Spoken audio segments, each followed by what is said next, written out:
continue in English? Yeah. We'll continue in English, don't worry. Now, please, ladies and gentlemen, first of all, let me say thank you to Ivo and your group for inviting me here. I wish I had money in your bank, but unfortunately I don't.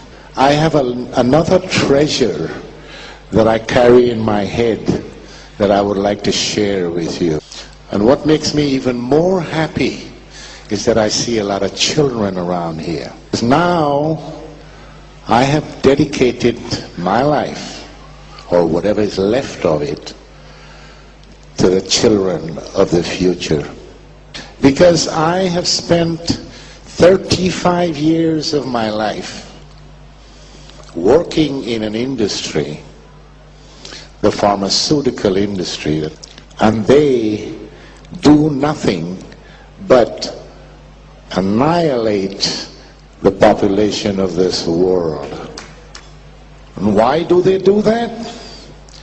Because they want to make money. They don't care about your lives. They only care about their wallets. Now, whatever I tell you here today is not something that I dreamed about or observed somewhere. It's something that I have done myself. I have been just as criminal as they are. My hands are just as dirty as these people. Now, all of you sitting here, answer me a question. When you go to the doctor, he looks at you, stethoscope, laboratory tests, machine tests, this were. Those tests, by the way, is to make money. Then he tells you you're sick. Here's a prescription. Go to the pharmacy and take this medicine, 1 tablet 3 times a day. What do? Tell me. They don't throw it away. All of you here, you go to the pharmacy and you get your medicine and you take it, like the good citizen. But when you go to the car company to buy a car, you ask the salesman questions. If you don't get what you want, you don't buy the car. So why don't you ask the doctor, what is it he's giving you?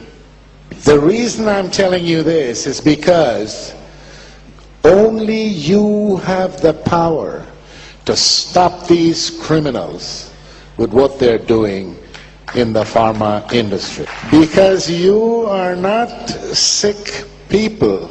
You are consumers. You are consumers. And the pharma industry makes money because they tell everybody that you are sick. Now, you can ask me the question, why have you been doing this then? There are several reasons, and I'm not making any excuses. I was a bad boy. I was colored. I was young. I'm still colored. I got scared last night when the good doctor over here told me I look a little pale. I said, Jesus. Yeah, but she fixed it. It's okay. Well, at least up till now, it's coming. Anyway, the reason was that I was young. I was a colored man in the white world. I had to survive. The pharma industry gave me a good job. And I felt that I was in medicine because that's what I studied. So I started as a salesman. What was it? As a salesman. So I had a good salary. I had the car, the expense account. And as I moved up in my career, where I eventually became a director for a company in Sweden, the affiliate company of one of the largest and most evil pharma corporations in the world, Eli Lilly and Company. You may have heard of them. They're evil. And I can say that because I was part of the evil. So in those days, the money, I've been around the world, You ask me all the top hotels in the world. You ask me about all the big airports in the world, gourmet restaurants. I had a golden key to the wine cellar of the Opera Cellar in Stockholm, Sweden. The Opera Cellar is where the Nobel people have dinner. I mean, you can go in that restaurant. The Princess Christina was sitting next to me at another table the other one time. So all of this was offered to me on a plate.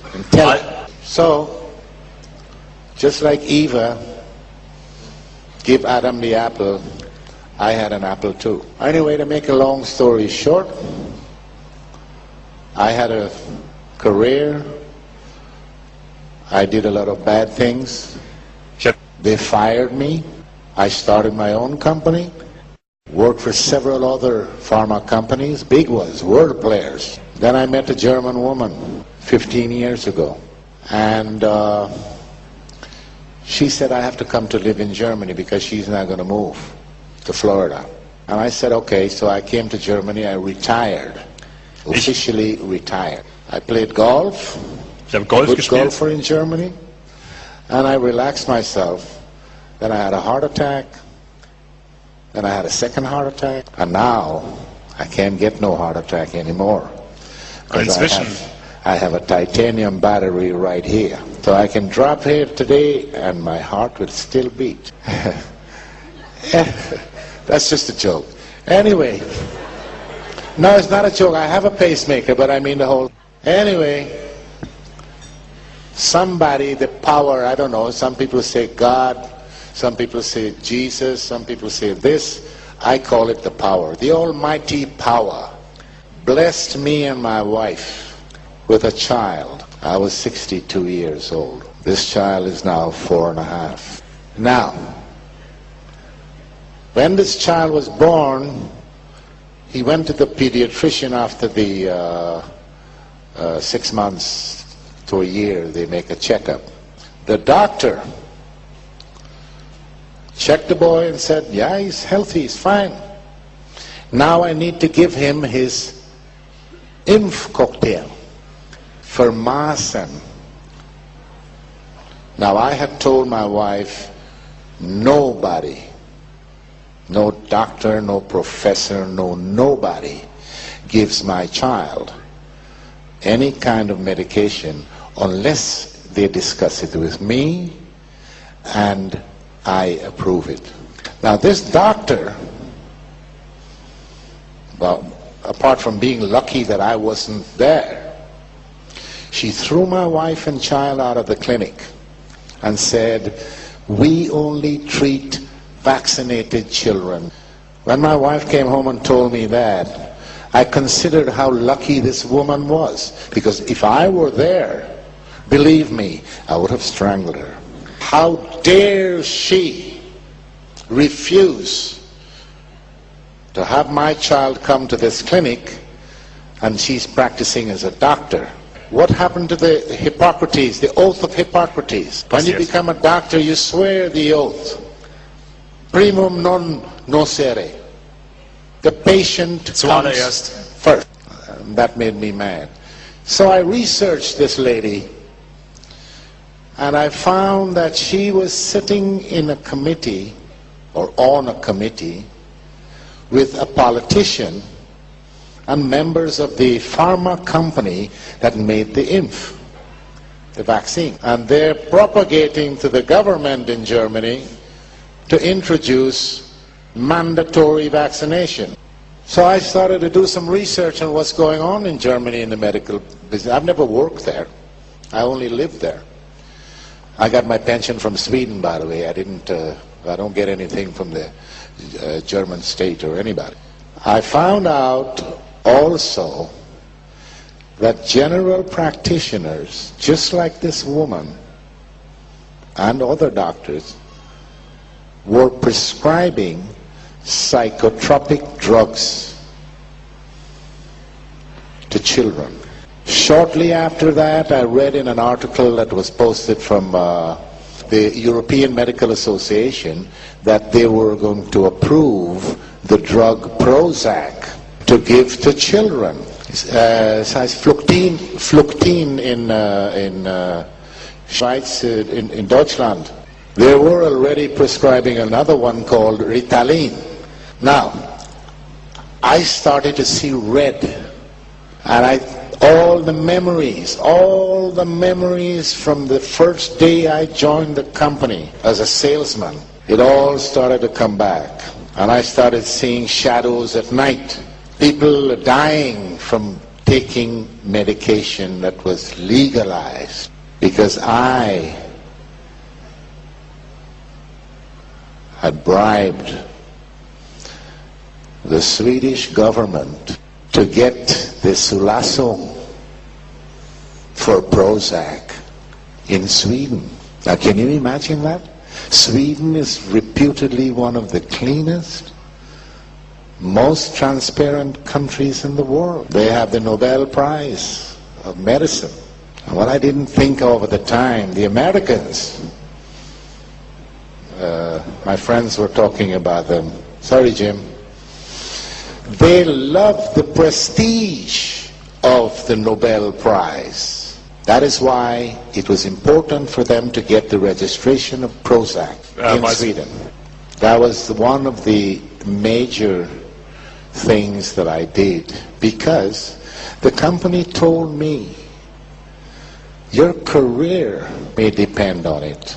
Now, I can't go through all the items of corruption I've been involved in. It's too many. I'll have to spend a couple of weeks here. But you can read about it in my book that's selling over there. It's called Nebenwirkung Tod. It's in German, and the English version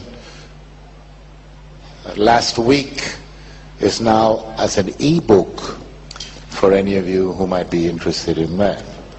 Now, as my colleague Rima was referring to earlier in her speech, what is the pharma industry doing to us? They're the most powerful industry in the world. They sleep in the same bed with governments. They use corruption to get what they want. Corruption involves money. Cool. They have lots and lots and lots of money, and that is how they make their money. Now, they also kill more people than the wars we have in the world. But long term, they punish you and then they kill you. And that has to stop. We need, according to the way things are today, we need the pharma industry because there are some good things out there. Sorry, Rima, I might be contradicting everything you said, but there are some things there that is good, but most of it is rubbish. They're not interested in curing any disease you may have. They're more interested in making you get diseases. They're interested in symptomatic treatment. They want patients who are diabetics,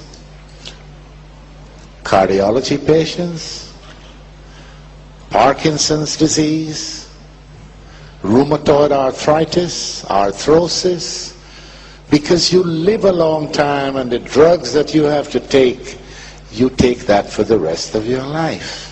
So let me ask you the question, is there anybody in here that can tell me when was the last time you heard or read that a pharma company has come with something that cures a disease? Beantworten Sie I mir give you Folgendes. €100 right now if you tell me. They don't cure anything, they make you sick. Now, this company that I talked about, the Eli Lilly and Company, remember that name. They have been doing this for years and years and years. 3 weeks ago, I received a mail. I get alerts on whatever is happening in the industry from various places. Eli Lilly and Company was fined Strafgeld by the Justice Department in Pennsylvania, in America. $1.4 million for one product that I have written about in this book 2 years ago.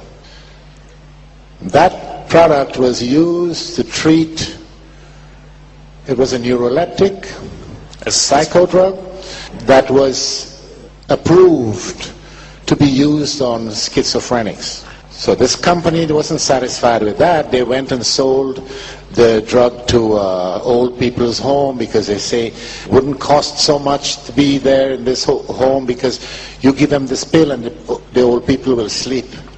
So the workers wouldn't have any problems at night. But what they didn't figure on was that this drug had the side effects, which, by the way, before it came out, they had hidden under the table.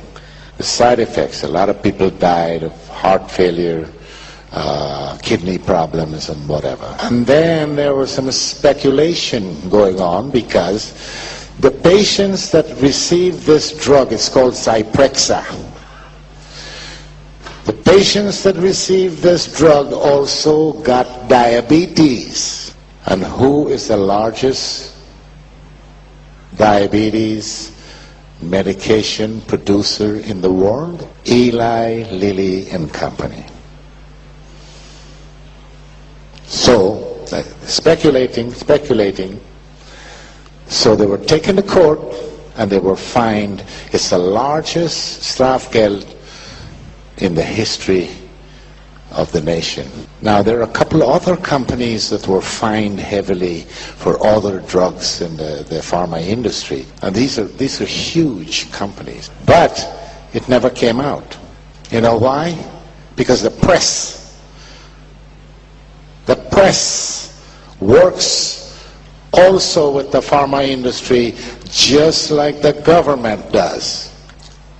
And I was surprised because the Germans, they say, yeah, we write about all these things and whatnot, but they didn't write about this one. The pharma companies use the media to implant its dirty work on you. You never get to know the truth until it's too late. You have to raise your awareness to a higher level. Don't take for granted what your doctor is telling you, because the doctors these days, let's say during my working half of my life, they don't know much about medicine. And they don't care much about their patients. They think about how much they can get paid. And this is how the pharma industry reigns, stays in power. They buy the doctors. They pick them up when they're in medical school, 4th year, 5th year, pay their tuition, train them. Because the doctors don't get information from anywhere else except the pharma industry. And I know, because when I was a salesman, the pharma company used to tell me, never talk side effects. They taught us something called FAB, F-A-B, features, advantages, and benefits. Don't talk about side effects, that's taboo. I also know that they hide the dangerous side effects because I was in charge of a clinical study for Fluctine or Prozac. When the doctors came rushing into my office one day because we were running a small trial in one of the largest hospitals in Stockholm.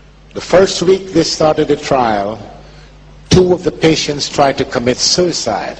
And this is a major side effect of these psychotropic drugs. They call them the SSRIs, selective serotonin reuptake inhibitor. That's a long fancy. It's called akathisia. The pharma industry, by law, is not obliged to give out information like that. Their friends in Washington made sure of that. Do you know that George Bush's father was on the board of directors of Eli Lilly and Company? One of the political advisors in the George Bush administration, a guy called Mitch Daniels, he was a vice president with Eli Lilly. Do you know that Rumsfeld, He was a vice president in the pharma industry. My boss, former boss, the guy who was 2 steps ahead of me, he was the vice president in London. He later became the CEO and chairman of the board of Eli Lilly and Company. He was made a member of the American Homeland Security Committee. And that is because Eli Lilly and Company is one of the largest political contributors to the Republican Party. And all of these companies, all of them, they have $100,000 executive walking around in Washington and saying, "Hi, come to my barbecue this weekend." And that, ladies and gentlemen, is the highest form of corruption. It's called lobbying. Is approved by your government. Well, I don't know which one I have. All of them the same. So who are we dealing with? What are we doing? What are we setting our children open for? Now here's the good news, not for them. Sales of pharmaceuticals were dipping because when you look at the logistics of the whole thing, the baby boomers are now us. Die Leute, die man früher die Not Baby... all, but yeah. Now we, the baby boomers, have gone into the long-term treatment. You know me, I got a pharmacy that's about 20 kilometers away from where I live for my medication with special delivery. You know why? I am one of their best customers. Now the baby boomers are going to die out in a while. Then the pharma companies have to find a new consumer. That is why they have turned their attention to the children. Have you guys heard of ADHS or ADHD? Yeah? Do you know what it is? What is it? Oh yeah? Well, it's funny, but all these years I've been in medicine, nobody can come and tell me up till now what ADHD is. Yeah, syndrome makes it a sickness. Since they can't prove that this is a sickness, they changed the S to D, calling it disorder. And when it comes to that kind of disorder, for example, how do they measure serotonin in the brain of a child? Do you know how to do it, doctor? With the Ouija board. That's one way of it. Yeah, right. But I don't think the pharma industry even knows about Ouija boards. What I'm saying is, they get the psychiatrists to sit down, with their little bow ties. Psychiatrists, these are mad people. They might...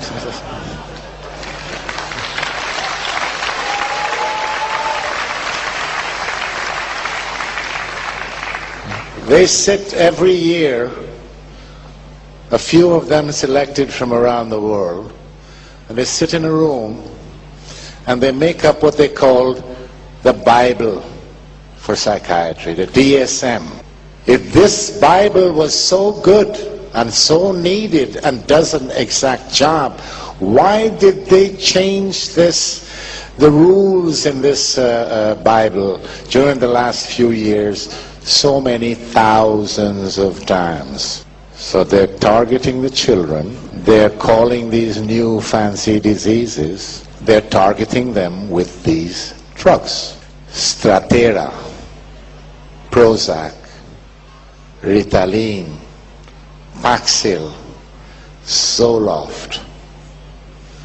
In 2007, they had a report from the UK, or it's a European report, 2000. where 157 people were either killed or serious side effects with this new drug Strattera. Among them was a 3-year-old German girl. I find it difficult to even think or imagine that such a thing can happen.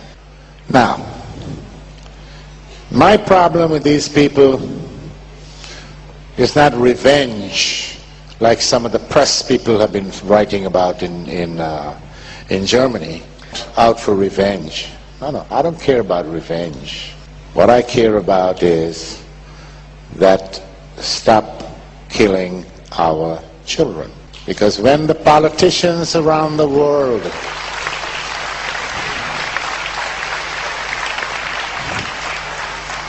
when the politicians and all the other idiots, like the psychiatrists, for example, they talk about we have to save the world, the environment, the gases, the green, everything else. All these people with the power in their hands to do something is not doing a goddamn thing. They still try to manipulate. And now they've fixed their eyes on the kids. I don't know about you guys in here, but that's not going to happen to my kid. Never, never. The other thing that is very, very significant, when Volvo or Mercedes or Audi, they bring a series of cars on the market, and something went wrong. The computer system maybe doesn't function well, the brake system, something. What do? They bring them all in. They fix the problem and then they go back and sell it. When a pharmaceutical company brings a drug that's killing people, what happens? The stupid politicians and the authorities, they say, okay, why don't you guys go back and take a look and see what is it that's wrong, and see if you can fix the problem and still sell the drug. These companies still keep on selling the drugs. And I'm not talking about miljarden pro jaar. That's a lot of money. Now the company I worked for, this Lilly, they said to me and all my comrades and workers, oh, we work for the betterment of the human race. We work towards getting their wallets empty. But they claim that they give $1 million a day to research. That's $365 million a year. Now I have been with them, that company, I was with them for 10 years. So you take 365 and multiply it by 10, that's over $3 billion. And they couldn't even bring out a better aspirin than they have. So they're bringing SSRIs. They are called SSRIs. When they told me that this new group of drugs was coming, they said, if we give it away, we will make money. That's how cheap it is to make. And Prozac, the drug that I bribed the Swedish government with to register, is the first ever blockbuster of the pharmaceutical industry. That is $1 billion a year. I have a lot more, but right now, fortunately for me, that has become my insurance. Plus, I have to save a little bit for my next book. It's all coming. Hopefully, the book will be finished by the end of this year, early next year. In the meantime, I will continue to speak wherever I'm invited, because I can write 100 books. If my message doesn't get to the people, to the consumers, nothing is going to happen. We have to get out of the grip of these people. Public outcry. Public outcry brought the Berlin Wall down. Public outcry can clean the pharma industry. Just get some control. Put some transparency into the business. And when your politicians stop filling their pockets and start to do something, well, that's difficult. That's difficult to get politicians to do anything because they don't have anything to think with. And you journalists